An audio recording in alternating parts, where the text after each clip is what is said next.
বাংলা সিরিয়ালের নায়কদের মধ্যে প্রতীক খুব ভালো অভিনেতা। এবার প্রতীকের প্রশংসায় পঞ্চমুখ অভিনেত্রী সোনামণি সাহা। বড় পর্দা হোক বা ছোট পর্দা, মাঝে মধ্যেই নায়ক নায়িকাদের দর্শকদের একাধিক প্রশ্নের মুখে পড়তে হয়। আর এবার এক র্যাপিড ফায়ার রাউন্ডে দর্শকদের কিছু প্রশ্নের উত্তর দিলেন টলিউড অভিনেতা প্রতীক সেনের বিষয়ে সোনামণি সাহা।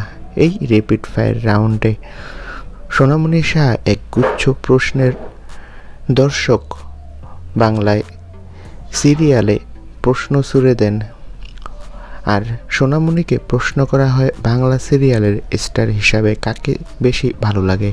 সোনা সাহা সাফ জবাব দিলেন প্রতীক সেন, কোনো কিছু না ভেবেই। আর এ থেকেই স্পষ্ট হয়ে গেল যে প্রতীকের প্রতি তার আলাদা একটা ভালো লাগা কাজ করেছে, আর তাকে যে ভালোবাসে সেটাও এর প্রমাণ। তো বন্ধুরা, এ বিষয়ে তোমাদের মন্তব্য কি? কমেন্ট করে জানাও। ধন্যবাদ।